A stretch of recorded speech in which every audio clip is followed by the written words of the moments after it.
Hey you all, welcome back to polity made easy, जहां हम Indian polity को boring नहीं सुपर इजी वे में कवर करेंगे। इस सीरीज में हम माइंड मैप्स के थ्रू हर टॉपिक को 10 से 15 मिनट में कंप्लीट करेंगे। लास्ट क्लास में हमने चार्टर एक्ट्स कंप्लीट कर लिए थे और इस क्लास में हम इंडियन काउंसिल एक्ट्स कंप्लीट करने वाले हैं। लास्ट हमने पढ़ा था इंडियन काउंसिल एक्ट ऑफ 1861। अब हम पढ़ने वाले हैं इंडियन काउंसिल एक्ट ऑफ 1909, जिसको हम मॉर्लिमेंटो रिफॉर्म्स भी कहते हैं। इस एक्ट के अंदर एक सेपरेट इलेक्टोरेट बना दिया गया था मुस्लिम्स के लिए, और एग्जीक्यूटिव काउंसिल के अंदर और भी इंडियंस ऐड कर दिए गए थे, जिसके अंदर सत्येंद्र प्रसाद सिन्हा फर्स्ट इंडियन थे जिन्होंने एग्जीक्यूटिव काउंसिल को as a law member join किया था। लेजिस्लेटिव काउंसिल एनलार्ज हो गई थी और कम्युनल रिप्रेजेंटेशन चालू हो गया था। कम्युनल रिप्रेजेंटेशन का मतलब होता है कि डिफरेंट रिलीजन और कास्ट के जो लोग हैं वो अपने पॉलिटिकल रिप्रेजेंटेशन दे सकते हैं अपनी कम्युनिटी के बेसिस पे कि वो किस कम्युनिटी से बिलोंग करते हैं। इसके बाद में आया गवर्नमेंट ऑफ इंडिया एक्ट 1919, जिसको हम मोंटेक क्लेम्स फॉर रिफॉर्म भी कहते हैं। इस एक्ट के अंदर डायरकी इंट्रोड्यूस हो गई थी प्रोविंसेस के अंदर। डायरकी का मतलब होता है डुअल गवर्नमेंट, जिसके अंदर दो सब्जेक्ट थे, एक रिजर्व सब्जेक्ट, एक ट्रांसफर्ड सब्जेक्ट। और उसके साथ में बाई कैमरल लेजिस्लेचर भी इंट्रोड्यूस हो गया था। बाई कैमरल लेजिस्लेचर का मतलब होता है कि डुअल हाउसेस, जैसे कि आज प्रेजेंट के अंदर है Lok Sabha and Rajya Sabha. Direct elections भी इंट्रोड्यूस हो गए थे और पब्लिक सर्विस कमीशन का भी प्रोविजन आया था, जो कि बाद में 1926 के अंदर पब्लिक सर्विस कमीशन एस्टेब्लिश हो गया था। इस एक्ट के अंदर दो की फैक्ट्स और हैं।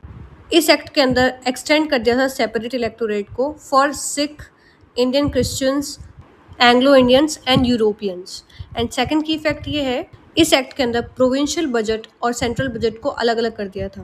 इसके बाद 1927 में आया था साइमन कमीशन। वैसे तो ये हिस्ट्री का पार्ट है, बट इसमें एक ही मेन पॉइंट है कि इसने सजेस्ट किया था कि डायरकी अबॉलिश होनी चाहिए। इसके बाद में आया था सबसे important act, which is government of India act 1935। इस एक्ट के अंदर प्रोविंशियल ऑटोनॉमी इंट्रोड्यूस हो गई थी। प्रोविंशियल ऑटोनॉमी का मतलब होता है प्रोविंसेस अपना इंडिपेंडेंट एडमिनिस्ट्रेशन कर सकते हैं अपनी स्पेसिफिक डोमेन के अंदर। इसके अंदर फेडरल सिस्टम का भी प्रपोजल आया था, जो कि इम्प्लीमेंट नहीं हो पाया था। फेडरल सिस्टम का मतलब होता है कि separation of power between state and centre.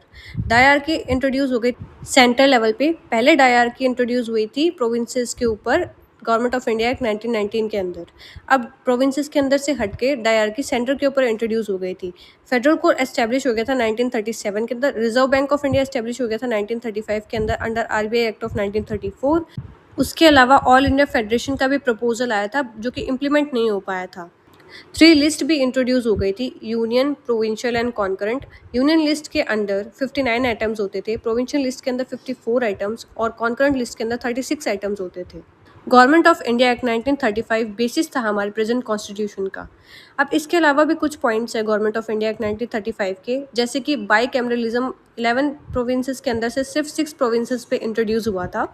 इस एक्ट के अंदर बहुत सारी सीट्स भी रिजर्व्ड हो गई थी, जैसे कि डिप्रेस्ड क्लास के लिए, वुमेन्स के लिए, लेबर्स के लिए। And one last point, Myanmar, जिसको उस टाइम बर्मा के नाम से जानते थे, वो भी इंडिया से सेपरेट हो गया था। Now comes August offer, Cripps mission and cabinet mission plan.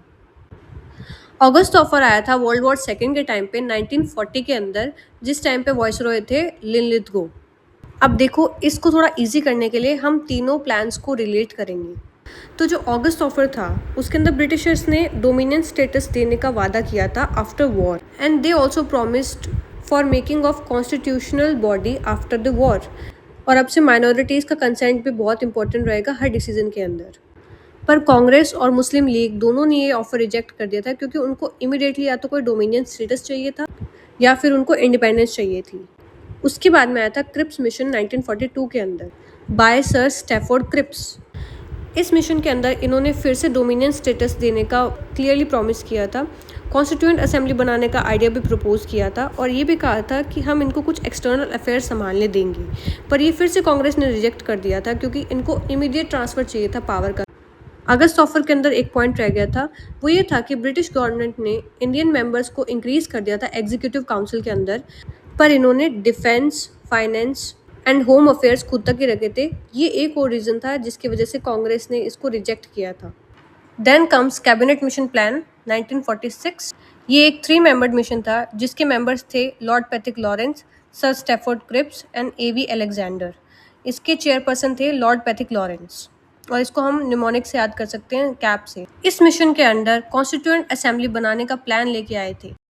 It makes union of India but with weak centre. इसका मतलब ये है कि इंडिया को एक यूनियन तो बना दिया था, पर सेंटर के अलावा प्रोविंस के पास में भी पावर थी। इसकी वजह से सेंटर के पास सारी मेन पावर नहीं थी।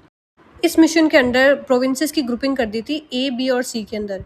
ए के अंदर मेजरली हिंदू प्रोविंस आते थे, बी के अंदर मेजरली मुस्लिम प्रोविंस आते थे और सी के अंदर अदर आते थे। ये मिशन एक्सेप्ट कर लिया था कांग्रेस ने, बट लेटर इसको मुस्लिम लीग ने रिजेक्ट कर दिया था क्योंकि उनकी डिमांड थी एक अदर नेशन बनाने के लिए। सबसे लास्ट में आया था इंडियन इंडिपेंडेंस एक्ट ऑफ 1947, जो कि पास हो गया था जुलाई 1947 के अंदर, जिसके अंदर पार्टीशन हो गया था इंडिया इनटू पाकिस्तान के अंदर। कॉन्स्टिट्यूएंट असेंबली एक सोवरेन यूनिट बन गई थी और इंडिया और पाकिस्तान को डोमिनियन स्टेटस मिल गया था। So now quick revision. 1909 में सेपरेट इलेक्टोरेट आया था, 1990 में डायरकी आई थी प्रोविंसेस पे, 1935 में प्रोविंशियल ऑटोनॉमी आई थी, 1947 में हमको इंडिपेंडेंस मिली थी।